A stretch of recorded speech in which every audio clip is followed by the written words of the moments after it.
సరిత. ఈరోజు నేనున్నాను డాక్టర్ సదన్ గారి దగ్గర. అయితే ఈయన గురించి కొన్ని విశేషాలు చెప్పాలి. సో ఈయన వచ్చేసి cancer and liver failure, kidney failure, brain tumour లాంటి ఎన్నో వ్యాధులను చికిత్స చేసి దగ్గరుండి పరిశీలిస్తుంటారు అనమాట. సో ఈయన గురించి ఇంకా చాలా విశేషాలు తెలుసుకోవాలి. నాకైతే చాలా డౌట్స్ ఉన్నాయి. అయితే కరోనా టైంలో ఈయన చేసిన సేవ చాలా గొప్పదనమాట. సో ఇంకా దాని గురించి క్లుప్తంగా సార్తో మాట్లాడి తెలుసుకుందాం.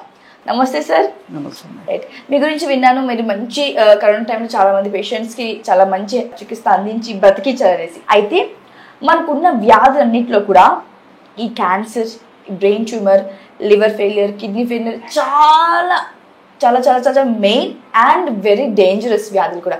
అయితే మీరు ఏ సర్జరీ లేకుండా, ఇంగ్లీష్ మెడిసిన్స్ లేకుండా క్యూర్ చేస్తున్నారని విన్నాను. ఇది ఎంతవరకు నిజం?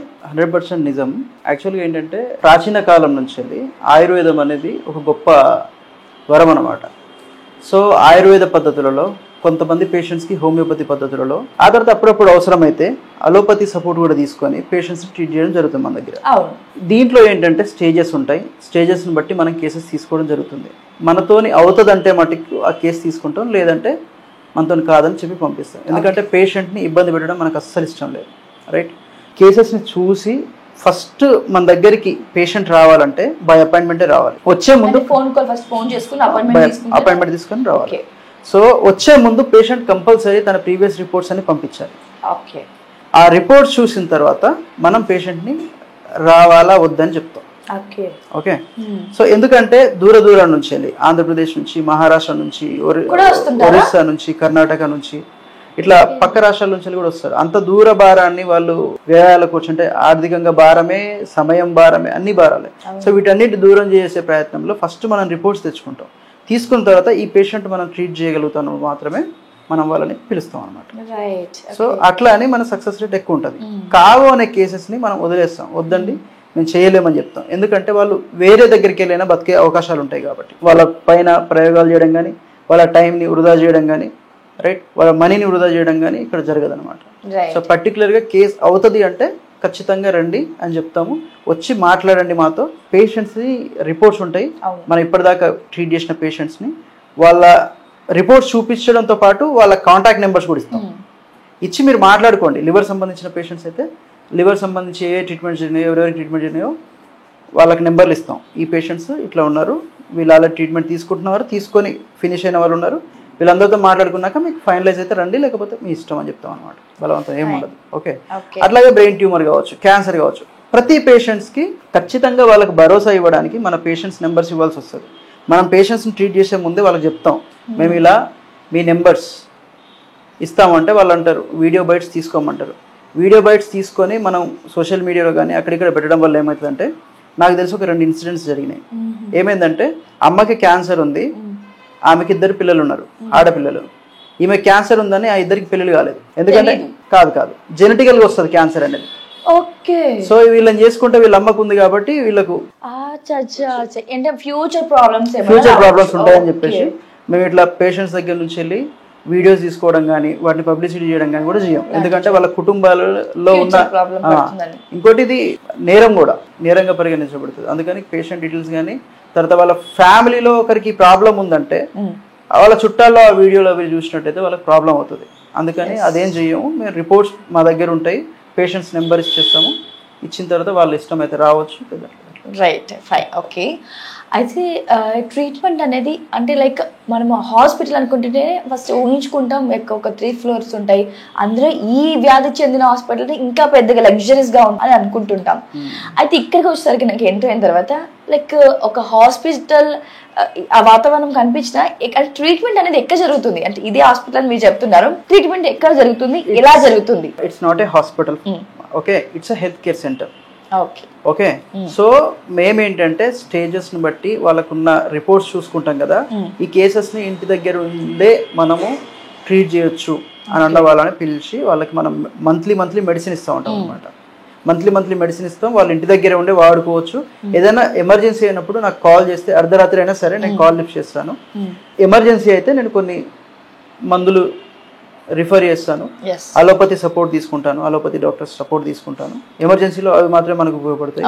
సో వాళ్ళ ప్రాణాలను కాపాడడానికి నెల మొత్తం వాళ్ళకి మందులు ఇస్తాము. వాళ్ళు చాలా మంది అంటే మన దగ్గర 95% పేషెంట్స్ మన దగ్గర మందులు తీసుకున్న తర్వాత మళ్ళీ వాళ్ళు అలోపతి హాస్పిటల్కి వెళ్ళిపోలేదు, వేరే హాస్పిటల్స్కి ఎక్కడికి వెళ్ళిపోలేదు.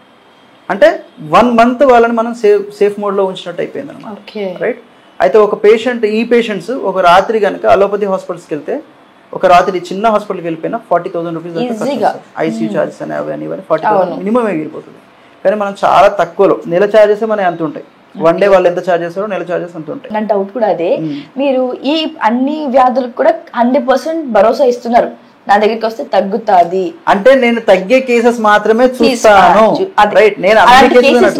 అంటే ఆ కేసెస్ తగ్గే కేసెస్ అయితే మీరు తీసుకుని తగ్గిస్తాను అని 100% చెప్తున్నారు. అలాంటి కేసెస్ కూడా నాకు ఇందాక మీరు చూపించారు, నేను చూసాను కూడా. అయితే ఓవరాల్ గా కాస్ట్ ఎంత ఉంటుంది? అంటే ఇంత ఇంకా లైఫ్ టైం ఆ జబ్బు మళ్ళీ రాదు అని కూడా అంటున్నారు మీరు. ఓవరాల్ కాస్ట్ ఎంత ఉంటుంది? కాస్ట్ అంటే అండి, ఇది ఎట్లా ఉంటుంది అంటే పేషెంట్ రిపోర్ట్స్ ఉంటాయి అనమాట. రిపోర్ట్స్ని బేస్ చేసుకొని మన మెడిసిన్ కాస్ట్ అనేది ఉంటుంది. మినిమంలో మినిమం మనకు మంత్లీ 30,000 రూపీస్ దాకా అవుతుంది. మినిమం 30,000 రూపీస్ అవుతుంది.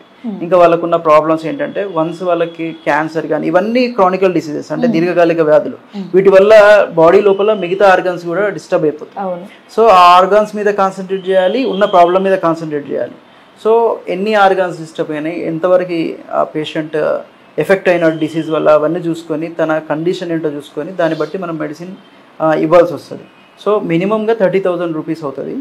యాక్చువల్గా ఏంటంటే ఒక క్యాన్సర్ పేషెంట్ని మనం ఉదాహరణకు క్యాన్సర్ పేషెంట్ తీసుకుంటే, ఒకసారి అలోపతిలోకి వెళ్ళి క్యాన్సర్ ఫైండ్ అవుట్ అయినప్పటి నుంచి వెళ్ళి తను చనిపోయే వరకు 25 lakhs దాకా ఖర్చు చేస్తారు మినిమం. సగటున భారతదేశంలో ఒక క్యాన్సర్ పేషెంట్ ఖర్చు చేసే మొత్తం అది.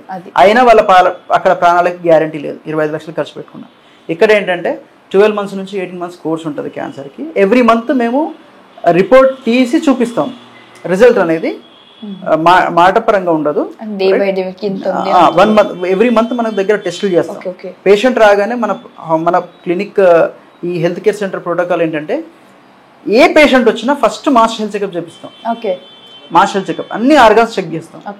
అది పెద్ద కాస్ట్ ఏం పడదు మనకి. బయట అయితే మీకు 8,000 అట్లా అవుతుంది, ఇక్కడ 2,050 రూపీస్కి మొత్తం అయిపోతాయి.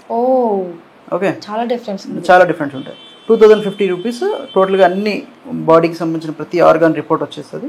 అది చూసుకున్న తర్వాత ట్రీట్మెంట్ స్టార్ట్ చేస్తాం. మళ్ళీ ఎవ్రీ మంత్ వాళ్ళకి ఆ రిపోర్ట్ చేస్తూ 3 monthsకి ఒకసారి మనం పెట్ సిటీ కానీ స్కాన్స్ చేసుకుంటూ వాళ్ళ ఇంప్రూవ్మెంట్ చూపిస్తూ వాళ్ళ భరోసా నింపుతూ మనం ట్రీట్మెంట్ చేస్తాం.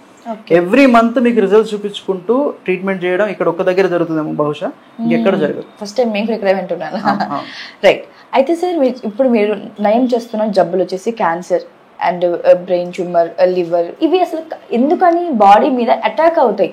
ఎందుకంత ఎక్కువ కేసెస్ ఇవే చూస్తుంటాం, ఎందుకు అటాక్ అవుతుంటాయి? నాకున్న లెక్కల ప్రకారం 2028 వరకు ప్రతి ఇంట్లో క్యాన్సర్ పేషెంట్ ఉండబోతున్నారు. ఓకే, 2028 వరకు మనకు డయాబెటీస్ ఎట్లయితే కామన్ అయిపోయిందో, థైరాయిడ్ ఎట్లయితే కామన్ అయిపోయిందో, అట్లాగే క్యాన్సర్ పేషెంట్స్ కూడా 2028 వరకు, ఇంకొక 4 years. అంత డామ్ షూర్గా ఎలా చెప్తున్నారు సార్? అంటే మనం సర్వేలు వీటి మీద ఎప్పుడు జర్నల్స్ చదువుతూ ఉంటాం కదా, దాన్ని బట్టి మనకు ఒక వస్తుంది అనమాట. ఒకప్పుడు బ్రెయిన్ ట్యూమర్ కేసెస్ చాలా తక్కువ వచ్చేది, మా గురువు గారు చెప్పారు, చాలా తక్కువ వచ్చేది. ఇప్పుడు రెగ్యులర్గా ఫ్రీక్వెంట్లీగా వస్తున్నాయి అని చెప్పినారు. దీనికి అంతటికి ఒకటేనండి కారణం, మనిషి సుఖానికి బాగా అలవాటు పడ్డాడు, ఫిజికల్ ఎక్సర్సైజెస్ లేవు, రైట్, ఫుడ్ హ్యాబిట్స్, తర్వాత హ్యాబిచువల్స్ అంటే డ్రింకింగ్, స్మోకింగ్ అట్లా అన్నమాట, food habituals. So excess of amount of calories food తీసుకొని దాన్ని డిఫరెంట్ వ్యాధుల కింద కన్వర్ట్ చేసుకుంటున్నాడు, అనారోగ్యాన్ని కొనుక్కుంటున్నాడు అనమాట, ఎక్స్ట్రా తిని డబ్బులు ఇచ్చి. అండ్ ఇంకొకటి ఏంటంటే సిస్టమ్ సరిగా లేదు, కల్తీ జరుగుతున్న దాన్ని ఏ సిస్టమ్ కూడా స్టాప్ చేయలేకపోతుంది. ధనార్జన ధ్యేయంగానే అంత వ్యాపారాలన్నీ ముడిపడి ఉన్నాయి. వీళ్ళు ఏంటంటే ఒకరినొకరు, మనం సింపుల్గా చెప్పాలంటే మనం ఒకరినొకరు చంపుకుంటున్నామండి. ఓకే, పాలవాడు పాలను కల్తీ చేస్తున్నాడు, నూనెవాడు నూనె కల్తీ చేస్తున్నాడు, పాలవాడు నూనె కొనుక్కుంటున్నాడు, నూనెవాడు పాలను కొనుక్కుంటున్నాడు, వీడు తాగుతున్నాడు వాడు తాగుతున్నాడు, అందరూ వచ్చి హాస్పిటల్లో బిల్లు పెడుతున్నారు, అంతకుమించి వేరే ఏం లేదు. సో హ్యాబిట్స్ అనేవి ఉండాలి, మనిషి ఖచ్చితంగా మంచి ఫుడ్ తీసుకోవాలి, లిమిటెడ్ ఫుడ్ తీసుకోవాలి, రైట్. టేస్టీగా ఉందని ఎక్కువ తీసుకోవడం కూడా మనకి అనర్థమే.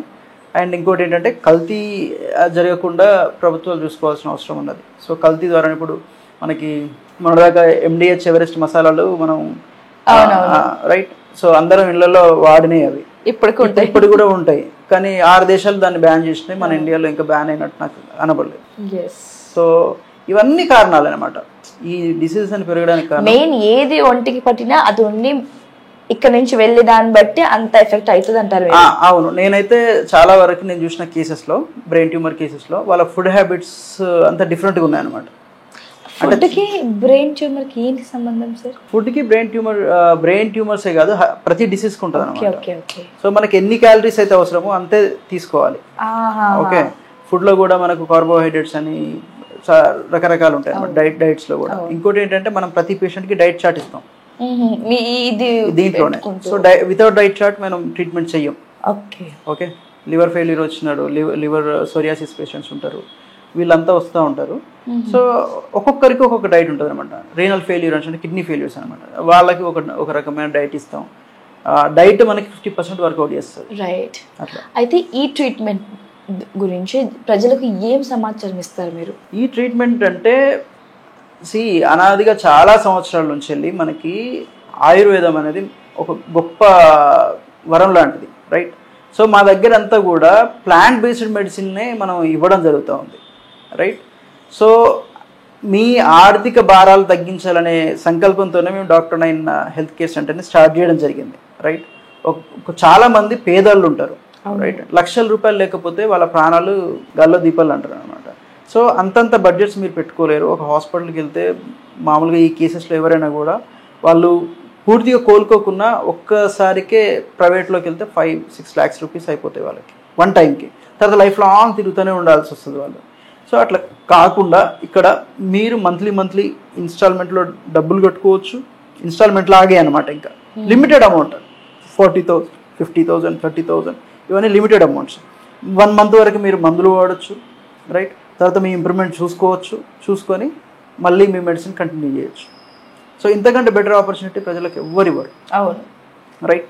ఇక్కడ మీకు నమ్మకం వచ్చింది అంటే ఇంకొకటి ఏంటంటే మనం ప్రతి పేషెంట్కి కూడా రోజు నేను 5-6 పేషెంట్స్ని చూస్తాను. 5 పేషెంట్స్, ఈవినింగ్ 5:30 నుంచి 9:30 వరకు నా టైమింగ్స్. ప్రతి పేషెంట్కి నేను ఖచ్చితంగా గంట టైం ఇస్తాను. ఎందుకంటే డేకి ఇంతే తీసుకోవాలని అనుకుంటా, లేకపోతే అంతే లిమిట్ పెట్టుకున్నారా? లిమిట్ పెట్టుకున్నాను అంతే. ఎక్కువ మంది లేదు, ఉన్న వాళ్ళని ఫస్ట్ క్యూర్ చేయాలి, తర్వాత కొత్త కేసెస్ తీసుకోవాలి. సో దీంట్లో ఏంటంటే గంట టైం ఇస్తాం ప్రతి పేషెంట్కి. ఎందుకంటే వాళ్ళకి జబ్బు ఏంటి, ఆ జబ్బు గల కారణాలు ఏంటి, ఓకే, మనం ప్రివెన్షన్ ఏం తీసుకోవాలి, ప్రికాషన్ ఏం తీసుకోవాలి, మెడికేషన్ ఏం తీసుకోవాలి, ఈ మెడిసిన్ ఎట్లా పనిచేస్తుంది, రైట్. ఇప్పుడు మీరు ఏం చేయాలి, మీ లైఫ్ స్టైల్ ఏ విధంగా మార్చుకోవాలి, వాళ్ళకున్న డౌట్స్, వాళ్ళకున్న మెంటల్గా ప్రెజరైజ్ అయి ఉంటారు అనమాట. ఎందుకంటే వాళ్ళకి ఫ్యామిలీస్ ఉంటాయి, భార్య పిల్లలు, వాళ్ళందరికీ ఇంకా ఈ జీవితం ఇంతటితో అయిపోతుందేమో అనే ఒక సందిగ్ధంలో ఉంటారు. ఆ టైంలో వాళ్ళకి కరెక్ట్గా కౌన్సిలింగ్ చేసి వాళ్ళకు ఒక భరోసానిచ్చి పంపిస్తే బెటర్ అని ప్రతి ఒక్కరికి ఒక గంట టైం తీసుకుంటాం. అందుకే రోజు 5 పేషెంట్స్ కంటే ఎక్కువ తీసుకోమా. మ్యాక్సిమం ఇంకొక పేషెంట్ 6. మళ్ళీ ఈ 5 ఎంతమంది మన దగ్గరికి వస్తారో తెలియదు, ఎంతమంది వెళ్ళిపోతారో తెలియదు, కానీ వచ్చిన వాళ్ళు మాత్రం ఖచ్చితంగా నయమై వెళ్ళిపోతారు. రైట్. నాకున్న ఇంకో డౌట్ ఏంటంటే సార్, కిడ్నీని ట్రాన్స్ప్లాంటేషన్ చేయడం కానీ, లివర్ పాడైతే లివర్ ట్రాన్స్ప్లాంటేషన్ చేయడం కానీ జరుగుతుంది. అప్పుడే వాళ్ళు బతుకుతారు, ఇంకా కొన్ని రోజులు ఎక్స్టెండ్ అవుతాయి వాళ్ళ డేస్ అని మనకున్న సైకాలజీ ప్రకారం అదే నడుస్తుంది. మీరు అలాంటివి ఏమైనా యూజ్ చేస్తారా? అండ్ ఈ ట్రాన్స్ప్లాంటేషన్ గురించి ఏం చెప్తారు? అవన్నీ లేకుండా మీరు క్యూర్ అవుతుంది, దాని గురించి ఏమంటారు? క్రియాటిన్ లెవెల్స్, యూరియా లెవెల్స్ అవి చూసి కిడ్నీ ఫెయిల్యూర్ అయిపోయినాయి అని చెప్తారు అనమాట. ఓకే, కిడ్నీ ఫెయిల్యూర్స్ అయిపోయినాయి, మీరు ఇప్పుడు ట్రాన్స్ప్లాంటేషన్ చేసుకోమని చెప్తారు. మా ట్రీట్మెంట్లోకి వచ్చేసరికి మేము క్రియాటిన్ని కానీ యూరియాని కానీ కౌంట్ చేయం. మాకు EGFR అని టెస్ట్ ఉంటుంది, గ్లోమరల్ ఫిల్టర్ రేషియో అంటే. ఈ గ్లోమరల్స్ ఏంటంటే మన యూరిన్ని, మన బ్లడ్ని ఫిల్టర్ చేసి యూరిన్ లాగా బయటికి పంపించేస్తాయి. ఇవి కదా ఫిల్టర్ చేస్తున్నవి. క్రియాటిన్ బ్లడ్లో ఉందని మీరు దాన్ని ఇంకా కిడ్నీ ఫెయిల్యూర్ కింద చేశారు కదా. మరి గ్లోమరల్ ఫిల్టర్స్ అనేవి ఎంతవరకు పనిచేస్తున్నాయని టెస్ట్ ఎందుకు చేయరు మీరు? ఎగ్జాక్ట్లీ. ఓకే, మీరు ఏం చేయాలి, ఆ క్రియాటిన్ని తగ్గియాలా లేకపోతే గ్లోమరల్ ఫిల్టర్స్ని వర్క్ చేసేలాగా చేయాలా? మీరు అస్తమానం క్రియాటిన్ని తగ్గియాలి, యూరియాని తగ్గియాలని చెప్పేసి, బ్లడ్లో ఉన్న వేస్టేజ్ని తగ్గియాలని చెప్పేసి మీరు డయాలసిస్ చేస్తారు. కానీ ఎందుకు మీరు గ్లోమరల్ ఫిల్టర్స్ని రికన్స్ట్రక్ట్ చేయడానికి ట్రై చేయరు? వాటిని పనిచేసేలాగా ఎందుకు చేయరు? రైట్. Okay, right. ఇంకొకటి అదొకటి అయిపోయింది. లివర్ ట్రాన్స్ప్లాంటేషన్ చేస్తాం కరెక్టే, కానీ డోనర్కి గ్యారంటీ ఇస్తారా?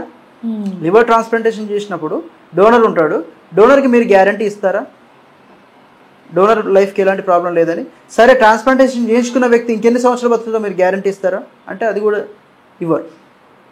ఇక్కడ ఇద్దరి ప్రాణాలు రిస్క్లో పడ్డట్టే, బ్రతికితే వాళ్ళ అదృష్టం అంతే, లేకపోతే వాళ్ళ కర్మ. సో చేయించుకోండి. మళ్ళీ లివర్ ట్రాన్స్ప్లాంటేషన్కి 44 లక్షల రూపాయలు ఈరోజు మార్కెట్, 44 lakhs రూపీస్. అంటే అల్కే సింగ్ అనే పేషెంట్ ఉన్నాడు, ఒక పెద్ద హాస్పిటల్, ఈ ఆంధ్రప్రదేశ్ తెలంగాణ రాష్ట్రాల్లోనే కాదు ఇంకా దేశంలోనే పెద్ద హాస్పిటల్, ఓన్లీ గ్యాస్ట్రో హాస్పిటల్ అది.